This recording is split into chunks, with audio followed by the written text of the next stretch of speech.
becoming Spotify, or we're creating our own playlist or curating our own playlist via Apple Music. So it wasn't us anymore. And so even still with that insight, you know, we're still not necessarily top of mind or first to be considered for a media buy. Instead, they're going to the VH1s, they're going to the ABCs where ratings are counted, versus BET or TV One that I feel like have, you know, a harder time justifying their audience. And I'm not sure why it's believable. I mean, you know, you can insert some theories in there, which I won't go into, but it is an unfortunate situation where you know that, you know, my attention as an African American viewer is split between these two channels. And then the second thing that I was going to say too is standards. I feel as the Black community, we won't tolerate understanding how BET got started with Bob Johnson and it being an originally Black network, Black-owned network. I don't think that we would tolerate, you know, certain shows that VH1 currently airs on BET, because it's the whole idea that it's still led by Black leadership, whereas VH1 is not. So I think that there's a difference there as well. You know, when BET had Uncut and they had, you know, other programming that was, you know, somewhat, what's the word I'd say, buffoonish.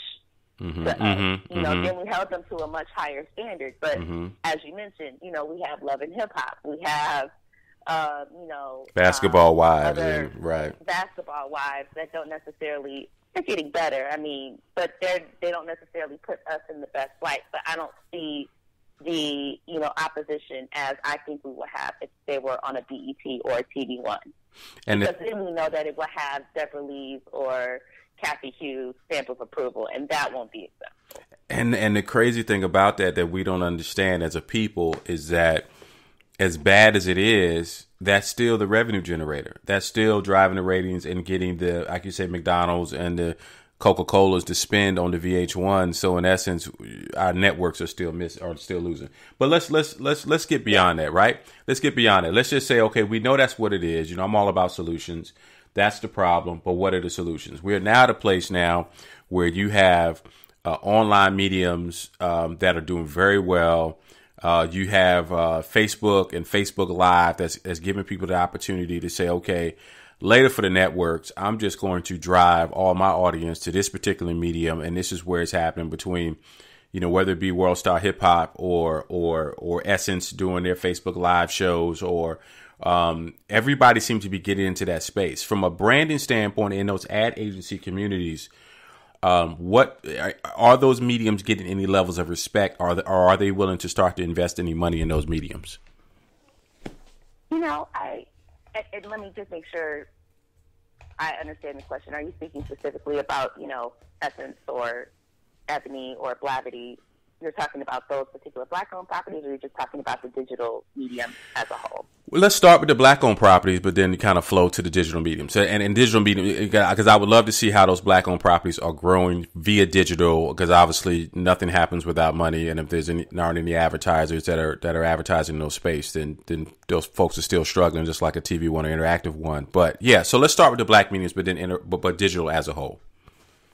Sure. I'd say, first of all, just from an agency side and just understanding how fast the digital social channels are moving or evolving, literally it feels like by every second. Agencies are still trying to figure it out.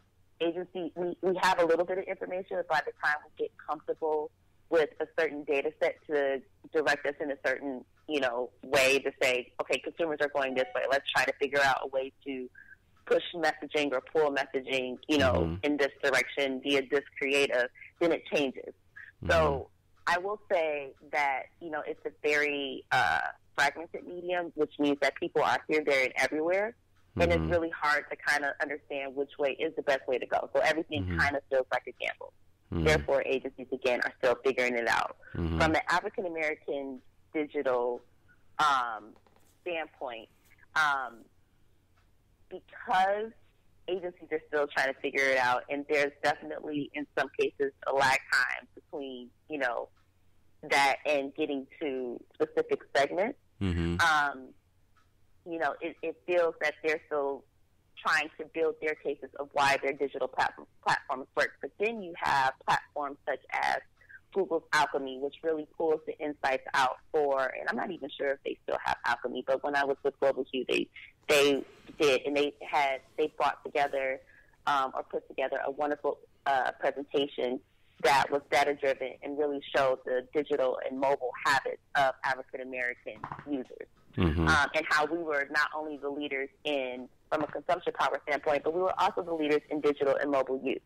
We were the ones who more than likely had mobile phones. We were the ones using them as a third screen, et cetera. But again, sometimes it's harder for certain properties such as, an Essence, Ebony, or even when you look at the older properties like Jet and Ebony to really match those insights and have something to react to.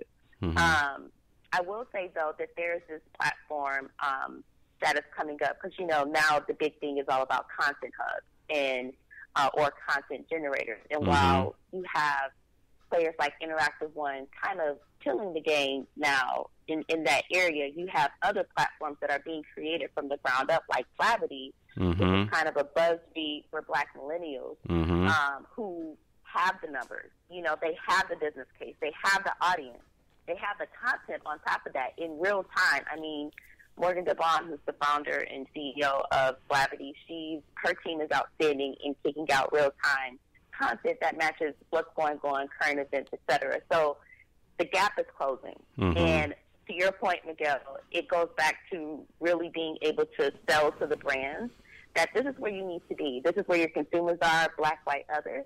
And this is what needs to be a consistent part of your media buy.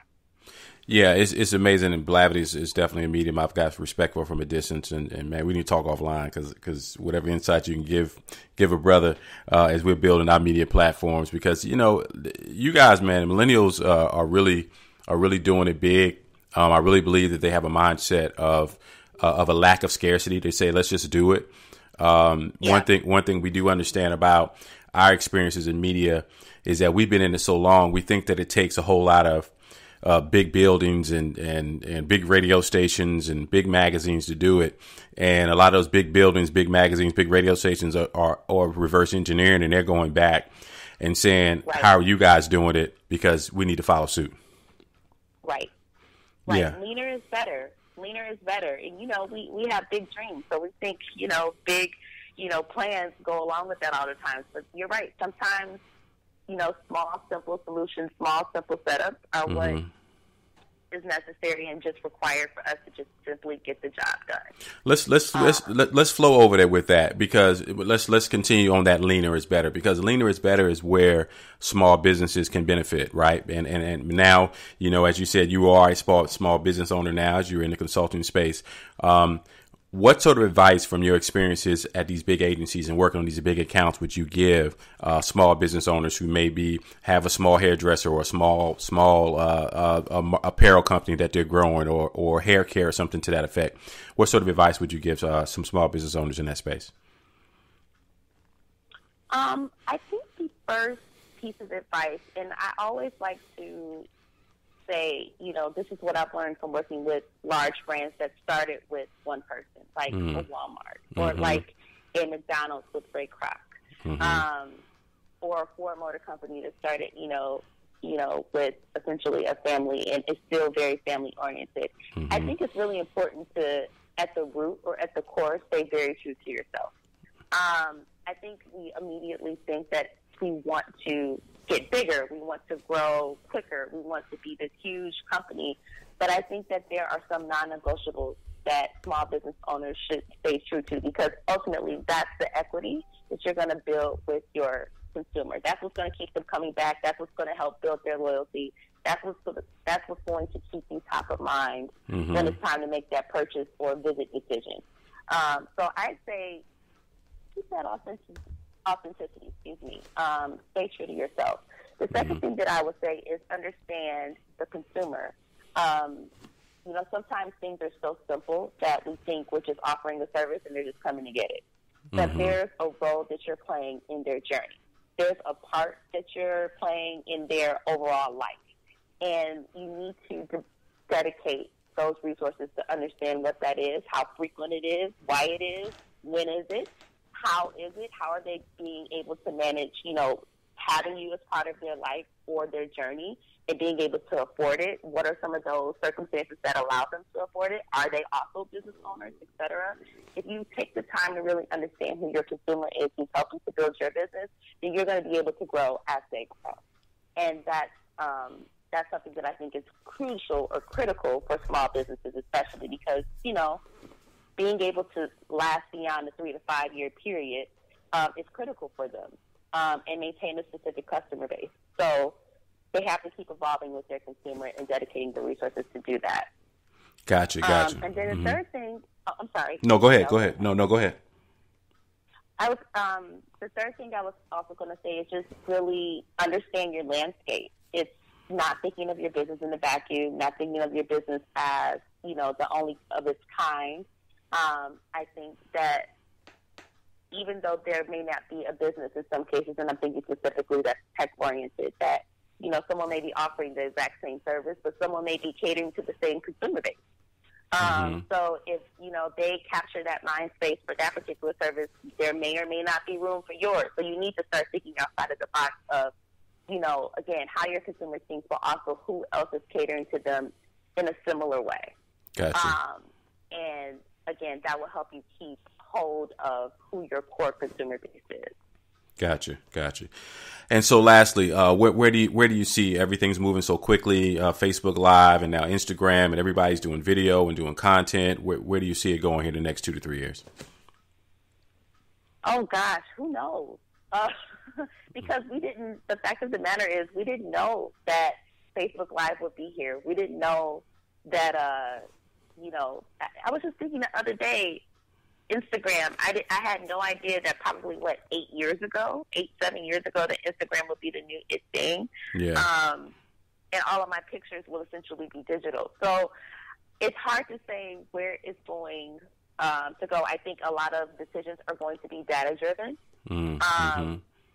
which is, huge, not only for brands, but small businesses as well. If you have a business that has CRM aspects of that, there's a way to look at the data and be able to match your communications with the habits and the patterns of your consumer base, whether it be via email, via app, even in some cases via in-person visits or in-person, services. There's a way to do that. So the key to all of this evolution is how much we're giving brands to use to be able to make cool, creative,